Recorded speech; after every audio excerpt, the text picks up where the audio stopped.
All right, so today's class will be about Dojo. Um, and the version of Dojo we're going to be talking about is Dojo 1.0 Alpha 4. So what is Dojo, right? So Dojo is a community-driven open source provable game engine, providing a comprehensive toolkit for building verifiable games and autonomous world. It comes with a lot of toolkits, and example will be Sozo, Katana, Tori, Origami, and so much more. There's still a lot more in progress, like Sire, which is going to introduce ZK threads onto StackNet. But these tools just help you build games faster on StackNet. The main reason why Dojo exists is that there's a lot of complexities to building game, and it serves as a solution to abstract a lot of these complexities from the developer. So you don't need to again, we're going to go through over these complexities as we go through this class today. So from experience in building on-chain games, Dojo was born to massively accelerate on-chain game development. It allows you to go from 0 game in a week, not months. I mean, it allows you to go from 0 to game in a week, not months. So again, like I said earlier, it just helps you build games faster. So instead of you having to worry about a lot of so let's just say you want to build a game on StackNet, on-chain game on StackNet. You have to build, the client, you have to write the contracts, you have to worry about indexing, you have to worry about a lot of manual things that goes into it, or engineering in this case. I will go back to this tool. So tool like Sozo, think about it like Scarp. So if you're familiar with using or writing Cairo code, you should have come in contact with Scarp. So Scarp is a package manager. Again, I'm using this as a relative example, but again, even if you're not familiar with Cairo, right, you're familiar with Rust, you use Cargo to, as a build manager. Well, Sozo helps you, spin up a project faster. So it helps you, come up with templates. But then there is Katana. So Katana is the tool that helps you spin up test words. So instead of using Sepolia is, again, if you're familiar with blockchain development at all, you would have heard of Sepolia. So instead of going directly to Sepolia, you can use Katana, which allows you as a developer test faster. There's Story, again, automatic indexer, and Origami is just a library of contracts that you can use for game development. But anyways, why I said this is that it helps you kind of like come with like these toolkits that helps you like automate a lot of stuff. Okay, so on-chain game. So what are on-chain games? So on-chain games just means that like the both state and logic reside entirely on a public blockchain, defined by smart contracts. Again, you're probably familiar with on-chain by now, but this is just a concept of a game that everything is on-chain. So again, you probably have heard of, DeFi applications. So think about it like a DeFi application that is a game. That's the best examples. Okay, so then it's easy to miss on-chain game with provable games, but they're different. So provable games are designed on ZK VMs, and the execution can be verified, enabling client-side gaming. So instead of doing this entire game logic on chain, you can go to provable games. So in this case, you use the technology like ZK. Oh, again, ZK technology. So like StarkNet, which use Starks, right, for ZK scaling, to prove that the game execution happened on your client on chain. So instead of like and this helps you with computation. So it allows you to scale computation a lot. So you can do a lot of complex games with provable game, and it's still going to be settled on chain. So again, this diagram shows that, okay, provable game, the transaction execution. So in browser, okay, small sequencer, and this enables you, to settle this on the verification will be on the public blockchain. So the next is autonomous world. So we've been talking about a lot of concepts. So what is autonomous world? Autonomous world, the technical description is a game as a permissionless protocol that enables, evolves with the player and has no single authority. Think Ethereum as an autonomous world. And the interesting thing is that Ethereum came about by, um, you know, when Vitalik, the inventor, the his in-game item on World of Warcraft was taken away from him, and it's like, you know what? Let me go do this experiment, and then this Ethereum came about. But as of today, there are no truly autonomous worlds in game development, but this is the end goal. Everybody's trying to build an autonomous world. The next thing is play. So all right, so the next topic will be play. So play is constant. So again, we're talking about autonomous worlds and on-chain gaming, and this just highlights like the evolution of gaming. So you could see this as like one of the earliest games. You know, we had to like, I mean, most of the games were like sticks and stones, right? And then we evolved. We had chess. You know, we have this. You know, Call of Duty and like Clash of Clans. These are just different evolutions of play. And what's like the next step? So it seems like an imagined era of on-chain of games or plays on-chain games. So this is still like really, really novel, and we're trying to still explore like what the potential is. And you know, good thing you're like, yeah, and we'll see where it goes. So play evolves, like we are saying. So it's come from a long way.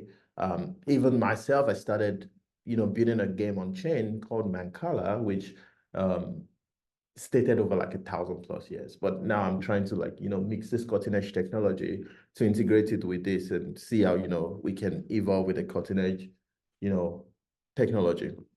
Okay, so on-chain game. So like the OG of on-chain games is Dark Forest. If you have not played it, you all should try this out. It uses snacks for hiding information.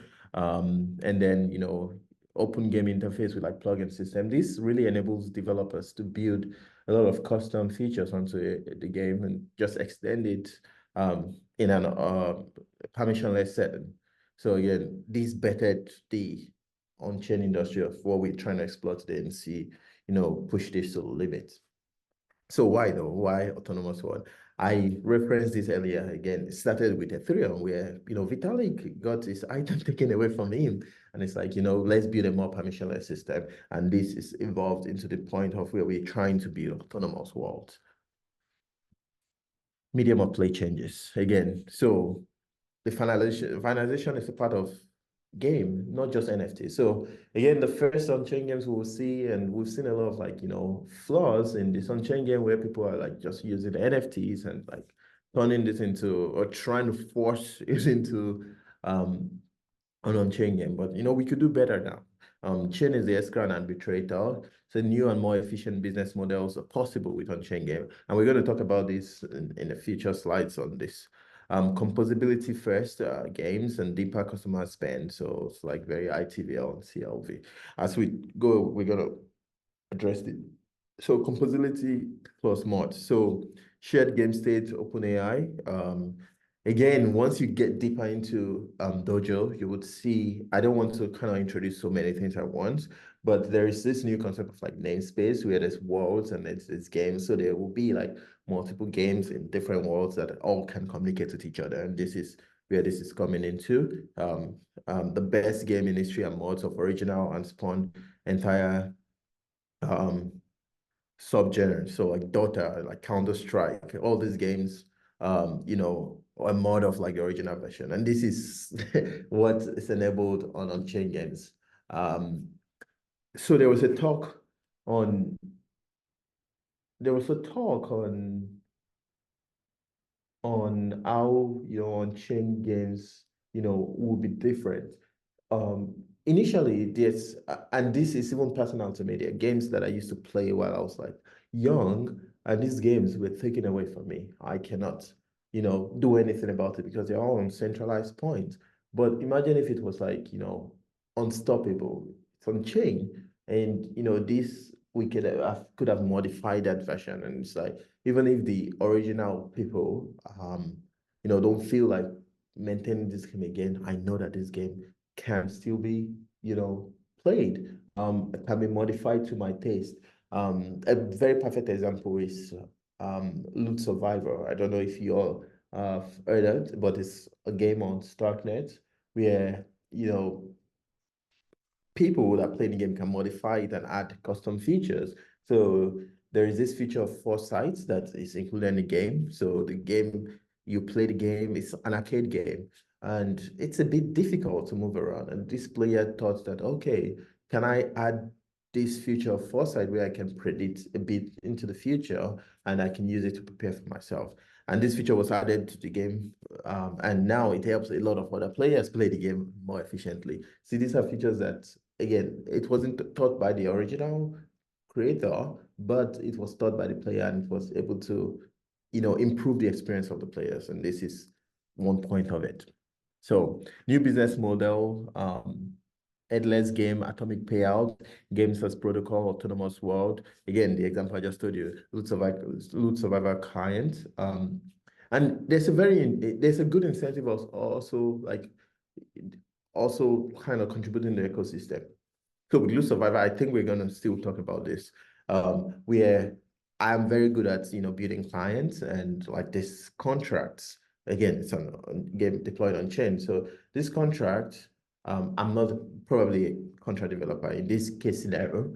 I can build an alternate client and get part of the benefit of people playing the game. So, if you're paying to play, you're getting a commission from your client. And it just reduces, like the whole complexity of building a game, and you can focus on what you're good at and making it even improving the experience on it. People made a lot of money from Dark Forest client plugins too, but it's not even about that. It's just, well, in this case, it's about the business model and the example of how it can be beneficial on chain games. So this is the example of the loot survivor. So it's like the client, so you come into the client and it's like the OG developers get a fee, the first place player, second place player, third place player, and the client developer is also getting a fee. And from what I understand, it's like 75% of the fee for the developer fees that goes to the client. So it's an interesting model, yeah. And okay, like it's also coded into the contract that players I I I can also take part of the fee, and this is probably an incentive to improve the gameplay. So again, this example of Dark Forest plugin that's is built by third-party developers to improve this experience.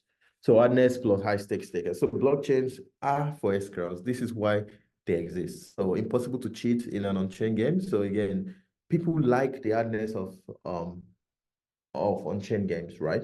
And it's impossible to cheat. So there's this example that the creator of Loot Survivor would use of like this arcade game player that there's a principle to play these games and like rank the top world where you have to record yourself and play the game and upload online. So he did that, followed the whole process, and he was the world best. Like a few hours later, someone uploaded an alternate video of like, okay, I beat this process. So now I'm the new world best. So they took out the world best from the original, player.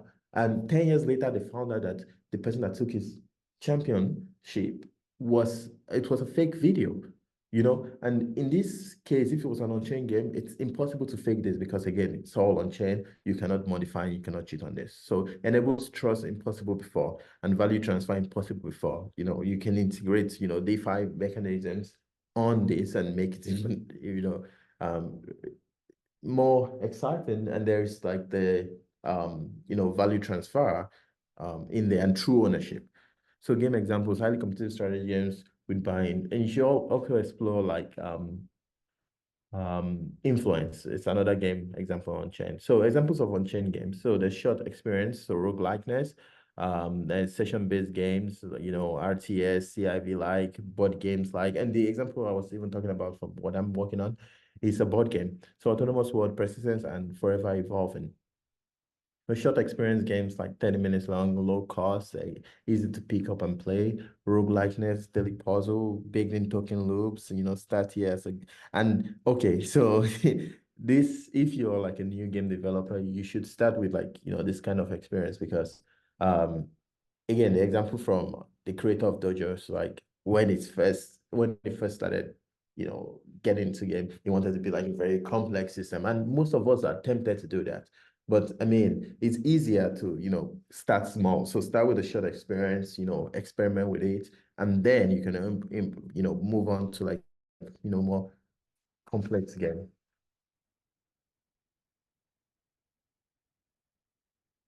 Um, Yeah, you can move on to more complex games. So game examples like ROI, Loot Survivor, Paved are all short experience games. So these are like, okay, in the Paved, it's like daily puzzles. So you're solving puzzles like daily and there's a reward for it. There's like this other role you're on. So these are all examples of like short experience game on Stacknet already. You can, and most of them are open source. That's also the beautiful thing about this. So you can also like look into the code to learn about like, you can get some inspiration from it or guidance on how to build this game on Dojo. Okay, so again, continuation of like shared experience game. So it's synchronous gameplay, multiplayer, highest potential in the short term. Okay, so in the short term, these are the games that are showing a lot of potential of like, picking up steam on the on-chain game ecosystem. So the Ethereum, Skyfire, Paved again, Dark Forest, ZK, and all these are not games on Stacknet. Some of them are on Stacknet, obviously, but this is like regardless of the chain. These are just examples of on-chain games. And again, just screenshots of like the games that we're talking about. This is Ethereum. Um, it's mostly around resource management. I really like this game.